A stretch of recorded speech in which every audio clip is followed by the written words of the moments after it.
I know a lot of Jewish people don't like how they control the Congress. I don't like how a lot of Jewish people that don't like how AIPAC, which is a foreign lobby and yet is allowed to operate under American local law, that they can openly brag about buying Congress seats. If you go into AIPAC a Twitter account or X account, they would brag about like how 98% of our candidates... Do not accept all cookies if you go over there. Yeah. Like, go to their... not network, AIPAC. Just, AIPAC. It's AIPAC. AI. Yes. And AIPAC... No, not tracker. Yeah, AIPAC. Yeah, that's one. Yes. And what is AIPAC? American Israel Public Affairs Committee. Yeah, public affairs. Yeah, public affairs. So go down and see what they talk about the elections. When they talk about the elections, they always talk about like they end it with another great being pro-Israel is good policy and good politics. They end that with every 100% of AIPAC endorsed Democrats won their primary rate. 150.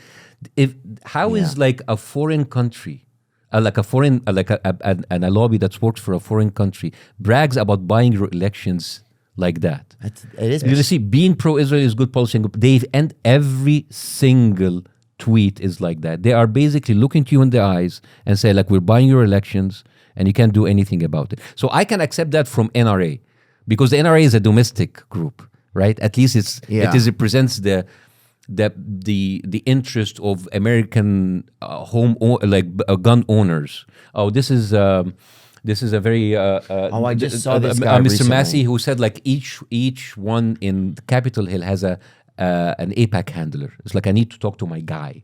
Everybody but me has an AIPAC person. What does that mean, an AIPAC person? It's like your babysitter, your AIPAC babysitter, who is always talking to you for AIPAC.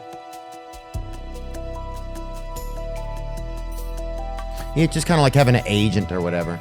Yeah, but like a handler. Go ahead, continue. And I don't understand why every American politician have to go there and bend the knees. You go have lunch with them, and they've got your cell number, and you have conversations with them. Well, I think part of this... I'll talk to my AIPAC person, and it's literally what we call them, my AIPAC guy.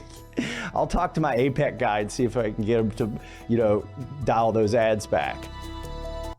Group of Americans who lobby on behalf of Israel. They're for anything. But I think also it's like you have to look at it as like we live in a country that is a capitalism, right? Absolutely. And they are like Israel just does they're the best business people, They're like it's almost like monopoly and they won. Okay. That's what I feel like sometimes they won and good for them. They're very good, but like how does an American feels? Right, but you can't hold it against them because they are good at this. You can't hold it against them because they won, right? So you cannot hold it against Israel, but you hold it against Russia if they try, or China if they try. So why do we accept it from Israel, but not from Except Russia? What? Except them controlling the elections. You understand? So you have an AIPAC, which is a lobby, basic lobbying for another country. This is in the news and you can look it up. They paid $100 million in order to buy seats for Congress people and Senate. And because of the people they were able to put there, they were able to approve $26 billion to Israel. So understand, as an American, your politicians are being bought for $100 million. And because of that, your country will send 26 billion to a different country. Yeah. 26 billion that could have been spent in my own country, in my own community. This is the best return of investment ever. You pay 100 million and I take back 26 billion from you. That's crazy. Yeah. And this is why when I talk about what's happening is I'm not even, you see, like, you've missed that. The what you just had, AIPAC targets progressive with $100 million in its coffers. Yeah. So basically, anybody who talks against you in Congress, you pay them out, and then you take more money. Don't we as Americans deserve the $26 billion to be put 100%. in our communities? Oh, I think it's like this is we give them money, but they control us. Yeah. This is like it's fucking. They're good at the business, dude. This is like a sugar daddy who's being slapped around like a bitch from his sugar baby. This is like there's like basically picking up like a whore in the strip mall in the strip in Las Vegas, and then suddenly she's in charge of your life. Yeah. This is like having a dominatrix, and so like it's like I'm gonna kick your balls and you're gonna like it, and you're gonna pay me $26 billion for it. It's like that doesn't work because I come from the Middle East and I'm used to dictatorship. I am used for us having no voice. I'm used to a certain class of people controlling the country. But even then, we knew that these people were not in control because they had to answer for China or Russia or America or France, right? Yeah. Because we're a dictatorship. This is how dictatorship works.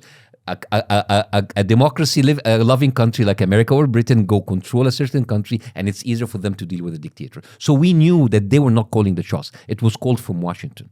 I'm fine with that because I'm a third world country. We're from the Middle East. We have to follow the masters of this planet. Now, I came to America and I became an American. I thought I was joining the winning team. Yeah. I will have a say in my country, and then suddenly my country, the most powerful country in the world, the superpower in the world, has its policies being dictated from Tel Aviv. How does it work? You see? And it's fine.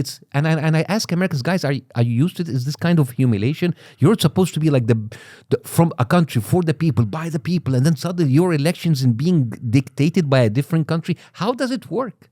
And by the way, I understand how lobby works, but remember when Democrats was giving shit to Republicans because they're having so much money from NRA? Right? Mm-hmm. Oh, you're taking money from the gun lobby. How dare you? And then the Republicans were attacked there. You're taking money from tech.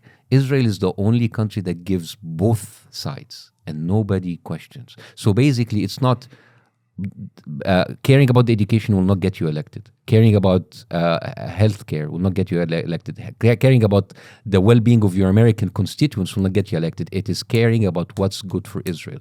So yes, guys, our neighborhood is shit. We have no sewage, no education, but God bless Israel. It doesn't. You're basically having a lot of people elected for your Congress. Yeah. To look for a different country, look out for a different country. Agree. To me, it does seem very bizarre. What is America made of? Government. What is the government is made of? Elected officials. These people are elected through what? Through elections. Who is controlling the elections and paying for certain people to be there? AIPAC. But do we know? But doesn't every country have lobbyists that try to like influence our elections? Not a foreign lobby like this. Yeah, there's lobbies everywhere, but when you have a foreign lobby that works for an external country, that is not normal, Theo. But is that considered just like a you know how we have like little base or little what are the places called if you're in London? The embassy. Like we have embassies in different places. Yes. Isn't that just like them having like a human embassy or something? Like a no. You know what I'm talking about? Kind of. I understand, but like that doesn't work with lobbies with parliaments, and like this is like imagine a lobby that is openly funded by China, and that lobby going there and buying seats for people who are pro-China. It seemed like unfair. It should not be accepted in a democratic country. Why do we allow that to happen? It would seem like, well, but then you know what? That's where it comes down to capitalism, because it's the same shit that we allow where, just like where that drug company came in and hired former people from the FDA to come and work for their drug company. That's wrong. That's illegal. Right. And also the government. I mean, capitalism wants you to believe that there's nothing you can do. It's only the free market. Even the free market has some sort of a government control. If a company goes out and become a monopoly, you have antitrust laws, and the government can curb that company. Yeah. But the problem is the government that should curb the influence of a foreign lobby is being paid by the same foreign lobby. So who would come up and put like a questioning for Israel lobby? The people they just paid get into Congress. I paid you. Yeah. I own your ass. You're not going to go into Congress and then ask why are we following. So Israel's a gangster. Dog. Exactly. This is what really made me disenfranchised. I became an American citizen in 2019, and I was so right in time for the 2020 elections. I was so happy. I'm going to be elected. It took me now 4 years. I'm not going to vote in the coming elections. What's the point? It's like, what about America, man? What America? It's like, so now why would I even care to vote for anybody while both of them are competing to be Israel's favorite bitch? Yeah. It's basically like this. It's like, oh, I'm the best one for Israel. How about being the best one for America? How about doing what's good for America? Is it good for America to pay $26 billion? If I'm seeing this, how do I feel as an American?